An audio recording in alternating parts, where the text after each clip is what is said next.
There was this guy I met on Snapchat one time. I posted something funny and he made a comment, so I replied back. That was when he started texting me almost every day, wanting me to visit him. I didn't want to go, especially since he was a complete stranger. One day, he texted me that he was at one of the apartments in Cantonment and wanted me to come over. I told him I was busy, but that I would see if I could make it. An hour passed and he texted me again, saying he wanted to see me and that I shouldn't be scared because he didn't have any bad intentions towards me. I changed my mind and got dressed. When I got there, he was with his friend. He then asked his friend to leave. He started a conversation, but it felt like he was saying a whole lot of nothing. The atmosphere was awkward throughout the conversation. After about 30 minutes, I decided it was time to leave, especially since he was smoking heavily and I felt very uncomfortable. The moment I told him I wanted to leave, he grabbed my hand and was all over me. I told him to stop,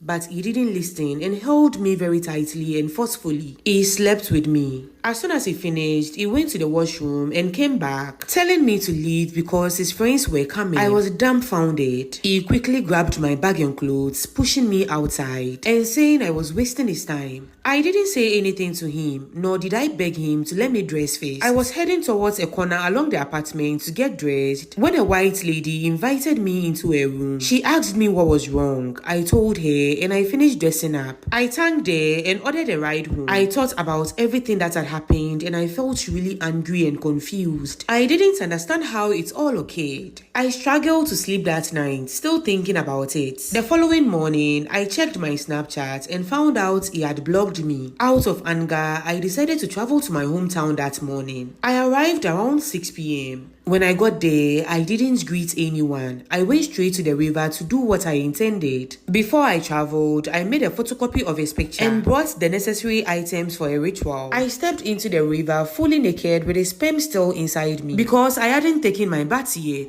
I was crying as I told the river goddess everything that had happened. I threw his picture into the water and cursed him. I said a whole lot that I can't write here. Afterwards, I got out and returned to Accra the same evening. Several days passed and exactly 1 month and 2 weeks after I had cursed him, I went to Ashoman to visit a friend. We decided to go to the supermarket to buy some things. As we got out of our ride, my friend pointed to a madman sitting across the road. I was about to ask her if she knew him or what the problem was, when I realized it was the same guy who had raped me. Could it be that the river goddess heard my story and wanted to show me that she had dealt with him? Why else would I see him suddenly? I was shocked because I didn't expect to see him like that, especially since it had only been 1 month and 2 weeks since the incident. I then asked one of the women selling bread by the roadside if the madman had been in the area for long, and she responded that he was new